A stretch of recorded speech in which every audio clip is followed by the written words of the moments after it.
میں دیکھ رہا ہوں کہ پورے ہندوستان میں آپ جو ہے تعلیمی مہم کو لے کر کے، دعوتی مہم کو لے کر کے رات و دن لگے ہوئے ہیں، مسلسل جو ہے جدوجہد کر رہے ہیں. تو کیا سبب ہے اس کے پیچھے میں؟ کیا تبادلہ خیال آپ کا اس کے بارے میں کیا ہو سکتا ہے؟ کیا کہنا چاہیں گے آپ؟ نہیں، یہ اللہ کا شکر اور اس کا احسان ہے کہ بھارت کے اندر مسلمان بیدار ہے اور بیدار ہو رہا ہے. بالخصوص چونکہ میں ایک مکتب فکر جو پورے اسلام کا ترجمان ہے، جس کو ہم اہل الحدیث کہتے ہیں، میں اس سے جڑا ہوا ہوں.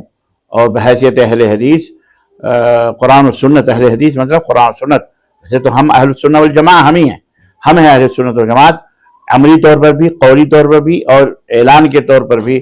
ہر اعتبار سے یہی اہل سنت والجماعت کا منہج ہے. قال اللہ و قال الرسول، اللہ اور اس کے رسول کے فرمان کو صحابہ کرام رضوان اللہ تعالیٰ علیہم اجمعین کے سمجھ کے مطابق سمجھنا اور اس کے مطابق عمل کرنا. تو اللہ کا فضل ہے الحمدللہ. یہ ہمارا مقصد یہ ہے کہ پوری دنیا میں اللہ اور اس کے رسول کی باتوں کے اوپر عمل کیا جائے، اور دنیا کے اندر جو شرک اور بدعات اور خرافات اور کفر اور الہاد اور بے دینی پھیلی ہوئی ہے، لوگوں کو جو جہنم میں لے جانے والی ہے، جو ان کی بربادی کا سبب ہے، ہلاکت و تباہی کا سبب ہے، اور خالق جس نے سارے سنسار کو بنایا اس کی نظروں میں یہ بہت بڑا عیب ہے.